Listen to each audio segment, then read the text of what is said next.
Hi friends, welcome back to my YouTube channel Rakshi vlogs Kannada. ಎಲ್ಲರೂ ಹೇಗಿದ್ದೀರಾ? ಇವತ್ತಿನ ವ್ಲಾಗ್ನ ನಾನು ಮಾರ್ನಿಂಗ್ ಸ್ಟಾರ್ಟ್ ಮಾಡ್ತಾ ಇದ್ದೀನಿ. ಇವಾಗ ಟೈಮ್ 7 o'clock ಆಗಿದೆ. ಹೊಸದಾಗಿ ನನ್ನ ಯೂಟ್ಯೂಬ್ ಚಾನಲ್ನ ನೋಡ್ತಾ ಇದ್ದರೆ ಪ್ಲೀಸ್ ಸಬ್ಸ್ಕ್ರೈಬ್ ಮಾಡ್ಕೊಳ್ಳಿ. ಬನ್ನಿ ಇವತ್ತಿನ ವ್ಲಾಗ್ನ ಸ್ಟಾರ್ಟ್ ಮಾಡೋಣ.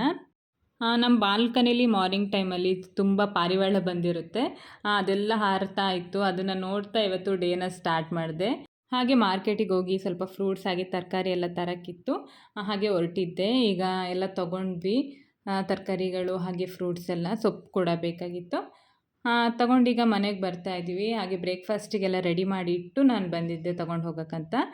ಇವತ್ತು ನಾನು ಬ್ರೇಕ್ಫಾಸ್ಟಿಗೆ ಉದ್ದಿನ ದೋಸೆ ಹಾಗೆ ಆಲೂಗಡ್ಡೆ ಪಲ್ಯ, ಚಟ್ನಿ ಮಾಡಿದ್ದೆ, ಕಾಯಿ ಚಟ್ನಿ, ಜೊತೆಗೆ ಹಾಲು.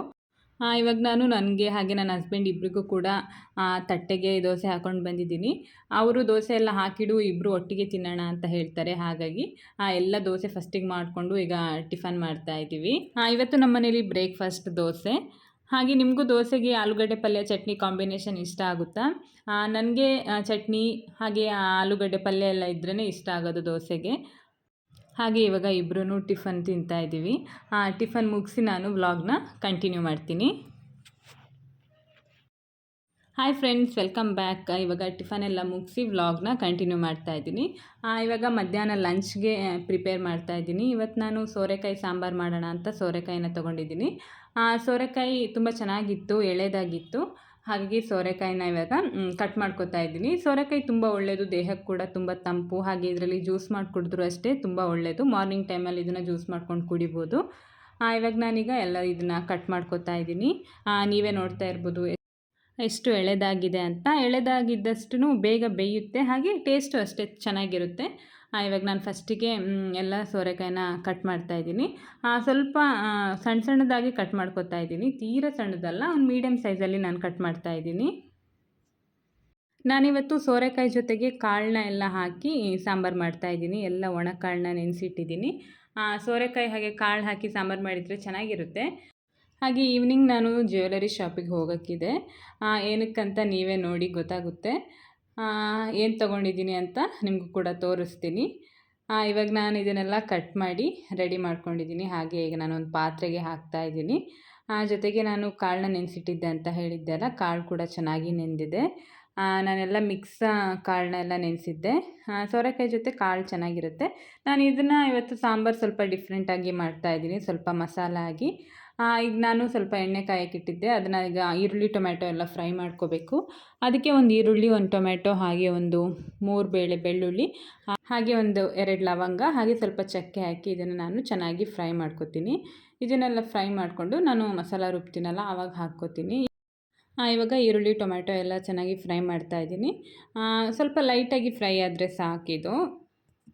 ನಾವು ಹಸಿ ಹಾಕ್ಕೊಳ್ಳೋಕ್ಕಿಂತ ಈ ಥರ ಫ್ರೈ ಮಾಡಿ ಹಾಕ್ಕೊಂಡ್ರೆ ಚೆನ್ನಾಗಾಗುತ್ತೆ. ಹಾಗಾಗಿ ಈಗ ಸೋರೆಕಾಯಿ ಸಾಂಬಾರಿಗೆ ತೆಂಗಿನಕಾಯಿ ತುರಿ ಕೂಡ ತುರಿದು ರೆಡಿ ಇಟ್ಕೊಂಡಿದ್ದೀನಿ. ಹಾಗೆ ಈ ಫ್ರೈ ಮಾಡ್ಕೊಂಡಿದ್ನಲ್ಲ, ಇದು ಕೂಡ ಎಲ್ಲ ತಣ್ಣಗಾಗಿದೆ. ಈಗ ಒಂದು ಮಿಕ್ಸರ್ ಜಾರ್ ಕೂಡ ತಗೊಂಡಿದ್ದೀನಿ. ಇವಾಗ ಮಿಕ್ಸರ್ ಜಾರಿಗೆ ತೆಂಗಿನಕಾಯಿ ತುರಿ ಹಾಗೆ ಫ್ರೈ ಮಾಡಿ ಇಟ್ಕೊಂಡಿದ್ನಲ್ಲ ಈರುಳ್ಳಿ ಟೊಮೆಟೊ, ಇದನ್ನೆಲ್ಲ ಹಾಕೋತೀನಿ. ಹಾಗೆ ಈಗ ಇದಕ್ಕೆ 1 ಟೇಬಲ್ ಸ್ಪೂನ್ ಧನಿಯಾ ಪೌಡರ್ ಹಾಕ್ತಾಯಿದ್ದೀನಿ. ಹಾಗೆ ಇದಕ್ಕೆ 1 ಟೇಬಲ್ ಸ್ಪೂನ್ ಖಾರದ ಪುಡಿ ಹಾಕ್ತಾಯಿದ್ದೀನಿ. ಲಾಸ್ಟಿಗೆ ಒಂದು ಸ್ವಲ್ಪ ಕೊತ್ತಂಬರಿ ಸೊಪ್ಪು ಹಾಕ್ಕೊಂಡು ಇದನ್ನು ಚೆನ್ನಾಗಿ ಪೇಸ್ಟ್ ಮಾಡ್ಕೊತೀನಿ. ಇವಾಗ ನಾನಿಲ್ಲಿ ಸಾಂಬಾರು ಮಾಡೋಕ್ಕೆ ಒಂದು ಪಾತ್ರೆ ಇಟ್ಕೊಂಡಿದ್ದೀನಿ. ಹಾಗೆ ಅದಕ್ಕೆ ಒಂದು ಸ್ವಲ್ಪ ಎಣ್ಣೆ ಹಾಕ್ತಾಯಿದ್ದೀನಿ. ಎಣ್ಣೆ ಕಾದ್ಮೇಲೆ ನಾನು ಅದಕ್ಕೆ ಸಾಸಿವೆ ಹಾಗೆ ಈರುಳ್ಳಿ, ಸ್ವಲ್ಪ ಜೀರಿಗೆ, ಬೆಳ್ಳುಳ್ಳಿ, ಒಗ್ಗರಣೆ ಸೊಪ್ಪು ಹಾಕಿ ಎಲ್ಲ ಫ್ರೈ ಮಾಡ್ಕೊತೀನಿ. ಅದಾದಮೇಲೆ ಈರುಳ್ಳಿ ಎಲ್ಲ ಚೆನ್ನಾಗಿ ಫ್ರೈ ಆದಮೇಲೆ ಈಗ ನೆನೆಸಿಟ್ಕೊಂಡಿದ್ನಲ್ಲ ಈ ಕಾಳನ್ನೆಲ್ಲ ಹಾಕ್ತಾಯಿದ್ದೀನಿ. ಈ ಕಾಳನ್ನು ಅಷ್ಟೇ ಎಣ್ಣೆಯಲ್ಲಿ ಫ್ರೈ ಮಾಡ್ಕೊತೀನಿ. ಇದಕ್ಕೆ ಒಂದು ಸ್ವಲ್ಪ ನೀರು ಸೇರಿಸ್ಕೊಂಡು ಇದನ್ನು ಸ್ವಲ್ಪ ಬೇಯಕ್ಕೆ ಬಿಡ್ತೀನಿ. ಸೋರೆಕಾಯಿ ಬೇಗ ಬೇಯುತ್ತಲ್ಲ, ಹಾಗಾಗಿ ಕಾಳು ಬೇಯೋಕ್ಕೆ ಒಂದು ಸ್ವಲ್ಪ ಟೈಮ್ ಆಗುತ್ತೆ. ಹಾಗಾಗಿ ಇದಕ್ಕೆ ಒಂದು ಸ್ವಲ್ಪ ನೀರು ಹಾಕಿ ನಾನು ಬೇಯಕ್ಕೆ ಇಟ್ಬಿಡ್ತೀನಿ. ಈಗ ಕಾಳು ಅರ್ಧದಷ್ಟು ಬೆಂದಿದೆ. ಈ ಟೈಮಲ್ಲಿ ನಾನು ಕಟ್ ಮಾಡಿ ಇಟ್ಕೊಂಡಿದ್ನಲ್ಲ ಈ ಸೋರೆಕಾಯಿನ ಹಾಕೋತಾ ಇದ್ದೀನಿ. ಇದು ಬೇಗ ಬೆಂದ್ಬಿಡುತ್ತೆ ಸೋರೆಕಾಯಿ. ಒಂದು ಸತಿ ಮಿಕ್ಸ್ ಮಾಡಿ ಒಂದು 3 ನಿಮಿಷ ಇದನ್ನು ಬೇಯಿಸ್ತೀನಿ. ಲಾಸ್ಟಲ್ಲಿ ನಾನು ಇದಕ್ಕೆ ರುಬ್ಬಿಟ್ಕೊಂಡಿದ್ನಲ್ಲ ಆ ಮಸಾಲ ಹಾಕ್ತೀನಿ. ಅದು ಒಂದು ಕುದಿ ಬಂದಮೇಲೆ ಆಫ್ ಮಾಡ್ತೀನಿ. ಈಗ ರುಚಿಗೆ ತಕ್ಕಷ್ಟು ಉಪ್ಪನ್ನ ಹಾಕ್ತಾಯಿದ್ದೀನಿ. ಉಪ್ಪು ಹಾಕಿ ಇದನ್ನು ಅದೇ ಹೇಳಿದೆ ಅಲ್ಲ, ಒಂದು 3 ರಿಂದ 4 ನಿಮಿಷ ಬೇಯಿಸ್ಕೊತೀನಿ. ಈಗ ಸೋರೆಕಾಯಿ ಎಲ್ಲ ಚೆನ್ನಾಗಿ ಬೆಂದಿದೆ. ಇವಾಗ ನಾನು ಇದಕ್ಕೆ ರುಬ್ಬಿಟ್ಕೊಂಡಿರೋ ಮಸಾಲಾನ ಹಾಕೋತಾ ಇದ್ದೀನಿ. ನಾನು ಇದ್ರ ಜೊತೆಗೆ ಫಿಶ್ ಫ್ರೈ ಕೂಡ ಮಾಡ್ಕೊತಾ ಇದ್ದೀನಿ. ಫಿಶ್ನೆಲ್ಲ ಕ್ಲೀನ್ ಮಾಡಿ ಅದನ್ನು ಮ್ಯಾರಿನೇಟ್ ಮಾಡಿ ಇಟ್ಕೊಂಡಿದ್ದೀನಿ. ಈ ಸಾಂಬಾರು ಆಗ್ತಾ ಇದ್ದಂಗೆ ಫಿಶ್ ಫ್ರೈ ಕೂಡ ರೆಡಿಯಾಗುತ್ತೆ. ಈಗ ಸಾಂಬಾರೆಲ್ಲ ಚೆನ್ನಾಗಿ ಕುದೀತಾ ಇದೆ. ಸೋರೆಕಾಯಿ ಸಾಂಬಾರು ಕೂಡ ರೆಡಿ ಆಯಿತು. ನಾನಿವತ್ತು ಸೋರೆಕಾಯಿ ಸಾಂಬಾರು ಜೊತೆಗೆ ಮುದ್ದೆ ಮಾಡಿದ್ದೀನಿ, ಹಾಗೆ ಫಿಶ್ ಫ್ರೈ ಕೂಡ ರೆಡಿ ಮಾಡಿ ಇಟ್ಕೊಂಡಿದ್ದೀನಿ. ಇವತ್ತಿನ ಮಧ್ಯಾಹ್ನದ ಲಂಚು ನಾನು ಮುದ್ದೆ, ಹಾಗೆ ಸೋರೆಕಾಯಿ, ಹಾಗೆ ಕಾಳು ಹಾಕಿ ಸಾಂಬಾರು, ಹಾಗೆ ಫಿಶ್ ಫ್ರೈ ಕೂಡ ಮಾಡಿದ್ದೀನಿ. ಇವತ್ತು ನಾನು ಕೊಡ್ಡಾಯಿ ಫಿಶ್ ಫ್ರೈ ಮಾಡಿದ್ದೀನಿ. ಇವತ್ತಿನ ಮಧ್ಯಾಹ್ನದ ಲಂಚ್ ಇದಾಗಿತ್ತು. ಲಂಚ್ ಮುಗಿಸಿ ನಾನು ವ್ಲಾಗ್ನ ಕಂಟಿನ್ಯೂ ಮಾಡ್ತೀನಿ. ಇವಾಗ ಈವ್ನಿಂಗ್ ವ್ಲಾಗ್ನ ಕಂಟಿನ್ಯೂ ಮಾಡ್ತಾ ಇದ್ದೀನಿ. ಟೀ ಟೈಮ್ ಆಗಿತ್ತು.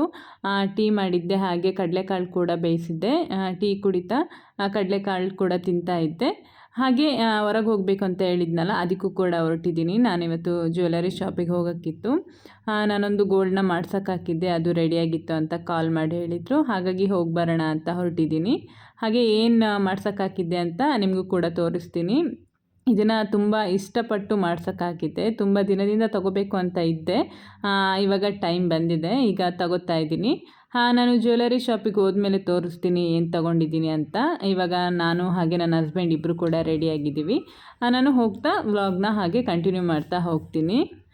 ಈಗ ನಾವು ಈವ್ನಿಂಗ್ ಮನೆಯಿಂದ ಹೊರಡುವಾಗ ಟೈಮ್ 6:30 ಆಗಿತ್ತು.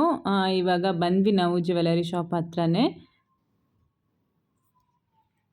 ಇವಾಗ ಒಂದು ಸ್ವಲ್ಪ ಕತ್ಲೆ ಆಗ್ತಾ ಇದೆ. ಈಗ 7 ಗಂಟೆ ಹತ್ರ ಆಗ್ತಾ ಬಂತು. ನಾವು ಮಂಗಳೂರು ಟೌನಿಗೆ ಬಂದಿದ್ದೀವಿ ಇವಾಗ.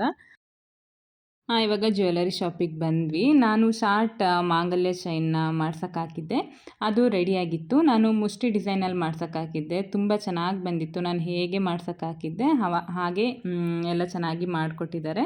ನನಗೆ ತುಂಬ ಇಷ್ಟ ಆಯಿತು. ಅಲ್ಲೇ ಹಾಕಿ ನೋಡ್ತಾ ಇದ್ದೀನಿ ಹೇಗೆ ಕಾಣ್ತಾ ಇದೆ ಅಂತ. ಮಿರರಲ್ಲಿ ನೋಡ್ಕೊತಾ ಇದ್ದೀನಿ. ತುಂಬ ದಿನದಿಂದನೇ ಈ ಥರ ಡಿಸೈನ್ ಮಾಡಿಸ್ಕೋಬೇಕು ಅಂತ ಅಂದ್ಕೊಂಡಿದ್ದೆ. ನನ್ನ ಹತ್ರ ಶಾರ್ಟ್ ಮಾಂಗಲ್ಯ ಚೈನ್ ಇರಲಿಲ್ಲ. ಈ ಡಿಸೈನ್ ನನಗೆ ತುಂಬ ಇಷ್ಟ ಆಗಿತ್ತು, ಹಾಗಾಗಿ ಇದನ್ನು ಮಾಡಿಸಿದ್ದೆ. ನೋಡಿ ತೋರಿಸ್ತೀನಿ. ಮುಷ್ಟಿ ಡಿಸೈನಲ್ಲಿ ಮಾಡಿಸಿದ್ದೀನಿ ನಾನು. ಈ ಥರ ಬ್ಲ್ಯಾಕ್ ಬೀಡ್ಸ್ ಮಧ್ಯದಲ್ಲಿ ಬಂದಿದೆ, ಹಾಗೆ ಮಿಡಲಲ್ಲೆಲ್ಲ ಮುಷ್ಟಿ ಡಿಸೈನ್ ಬಂದಿದೆ. ನಿಮಗೆ ಈ ಡಿಸೈನ್ ಹೇಗೆ ಅನ್ನಿಸ್ತು ಅಂತ ಹೇಳಿ. ನನಗಂತೂ ತುಂಬ ಇಷ್ಟ ಆಯಿತು. ಇಲ್ಲಿಂದ ಎಲ್ಲ ತೊಗೊಂಡು ಹಾಗೆ ಪೇ ಎಲ್ಲ ಮಾಡಿ ನಾವು ಮನೆಗೆ ಹೊರಟ್ವಿ. ನೋಡಿದ್ರಲ್ಲ ಏನು ಪರ್ಚೇಸ್ ಮಾಡಿದೆ ಅಂತ. ಇವಾಗ ನಾವು ಕಾರ್ ಪಾರ್ಕಿಂಗ್ ಮಾಡಿದ್ವಲ್ಲ, ಅಲ್ಲಿ ಹೋಗ್ತಾ ಇದ್ದೀವಿ. ಹಾಗೆ ಕದ್ರಿ ಮಂಜುನಾಥ ಸ್ವಾಮಿ ದೇವಸ್ಥಾನದಲ್ಲಿ ಜಾತ್ರೆ ಕೂಡ ಆಗ್ತಾಯಿದೆ. ನಾವು ಅದೇ ರೋಡಲ್ಲಿ ಹೋಗ್ತಾ ಇದ್ವಿ. ಅಲ್ಲೇ ದೇವರಿಗೆ ಎಲ್ಲ ಕೈ ಮುಗಿದು ಸ್ವಲ್ಪ ಜಾತ್ರೆ ಎಲ್ಲ ನೋಡಿಕೊಂಡು ನಾವು ಮನೆಗೆ ಹೊರಟ್ವಿ. ಅಲ್ಲೆಲ್ಲ ನಾನು ಜಾಸ್ತಿ ವೀಡಿಯೋ ಮಾಡ್ಕೊಳ್ಳೋಕೆ ಹೋಗಿಲ್ಲ. ಈ ಜಾತ್ರೆ ಎಲ್ಲ ಇದ್ದಾಗ ರೋಡಲ್ಲೆಲ್ಲ ಚೆನ್ನಾಗಿ ಲೈಟಿಂಗ್ಸ್ ಡೆಕೋರೇಷನ್ ಮಾಡಿರ್ತಾರೆ. ಆ ನೈಟ್ ಟೈಮಲ್ಲಿ ಟ್ರಾವೆಲ್ ಮಾಡಬೇಕಾದ್ರೆ ಚೆನ್ನಾಗಿ ಅನಿಸ್ತಾ ಇರುತ್ತೆ ನೋಡುವಾಗ.